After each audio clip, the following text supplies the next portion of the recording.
Are you sick to death of seeing the golf pros chip it close while you struggle on a weekend to get the golf ball closer to the hole? Hi everyone, my name is James Robinson.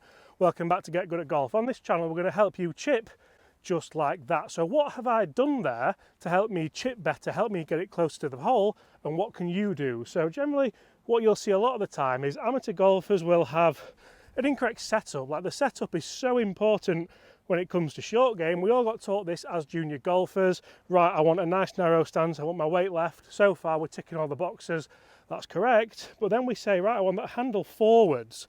And then you start to think, right, well if the handle's forwards, I've got a 56 degree here, so this is a sand wedge. How can I use this club to get the ball close to the hole? If I have the handle forwards, that's not only going to decrease the loft, but it's actually going to introduce that sharp leading edge into the turf. And if I do that, I'm actually going to struggle to get the strike that I want. Is that you? Guys, get in the comments below and let us know, do you struggle striking chip shots?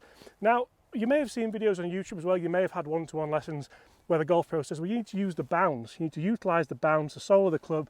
And you might be pulling your hair out thinking, but what on earth does he mean by use the bounce? Because on that first shot that I played there, you'll see that I played a pretty good shot, it had a bit of spin on it and it released out, but I didn't have the club face open and smash the bounce into the ground to get the ball to pop in the air. You can still utilise the bounce with a nice square club head. You see the key here is to have the handle a little bit higher, and I'm still going to have the ball in the middle of the stance. I'm not going to have it too far forward and try and pop it up, but I'm certainly not going to have it back in the stance. I'm going to have a nice high handle.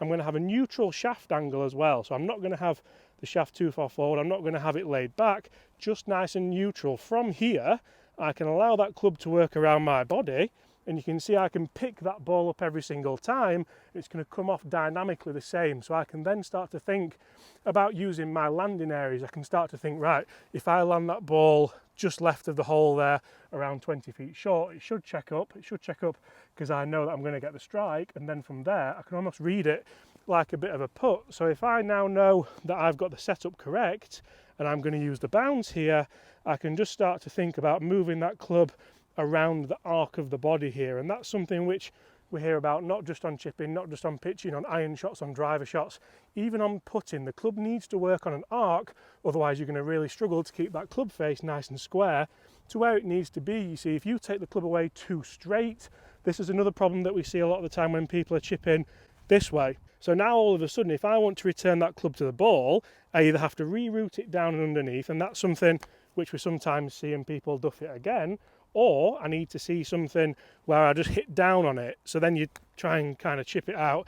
And that's actually a routine that I see so often as well when giving lessons or playing in pro-ams or just playing with my brother, to be honest. I mean, he's got to scratch, but I don't know how with that short game. So if I just allow that club to rotate around my body, the key now is I can let that club release around the body. So if you look at my angle here, that club face is matching my spine angle here. The funny thing is, it's the same as the takeaway. So all I'm doing is releasing the chest around, keeping the weight on the left foot, and that's helping me massively hit the shots I want to play down towards this hole. Hopefully that one releases down. This one might even go in, to be honest, but this is how you can start to really determine what your faults are in your short game, how you can really start to play better golf, and how you can actually start to lower your scores without buying new golf clubs, without hitting it further off the tee, and wait till you hear about how it can help you out the sand. And you see, for me, bunker play is something I've actually done really, really well this year, and I've actually put a little bit of time in. Who can tell me, guys, in the comments, you've put time in to your bunker practice? I bet a lot of you haven't. Some of it might be down to you don't have the facilities, you don't have a practice bunker at your course, but it's definitely worth just throwing another one in if you do come out and play by yourself, and think about how you can utilise the sand for your advantage. So many golfers, so many professional golfers would rather be in the sand than in the rough because you can actually control the ball a little bit more. How am I going to utilise that bounce? So I mentioned earlier about having the club face nice and square, about having the handle high. This isn't what we want to do here. This is incorrect. So if you do this, you'll see, right, oh no, well James told me to have the handle high, but certainly not in the bunker. That's going to be a bit of an issue for you. We're going to go the opposite. We're going to open the face, lower that handle down, lower the feet, A lot of people say, James, why do you lower the feet in the bunker? Because I don't really need to get a nice stance. I've got good balance. I don't fall over. That isn't why we lower the feet in the bunker. And this is a massive misconception that so many people get wrong. We're actually trying to get the feet down to lower your low point. We're trying to get that club underneath the ball. We're trying to enter the sand around an inch before the ball. So for me, that's going to be around here. And if I have those feet nice and low, I don't need to worry too much about getting the low point where I want it to get. I can still sit behind the ball there. It's still going to get out and roll towards the hole.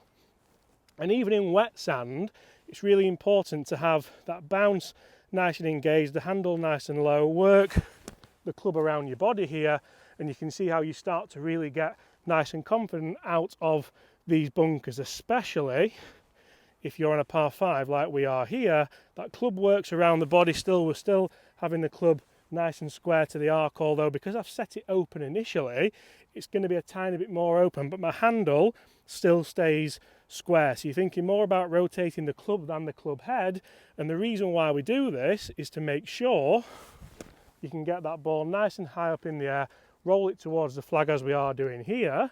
And Chris has got a fantastic drill for us guys where you can just get this a little bit easier and generally get good at golf. That was going to release out nicely as well, wasn't it? So you see great points there from James all throughout this video. He didn't even include me on the chipping bit. Sorry, mate. How dare you.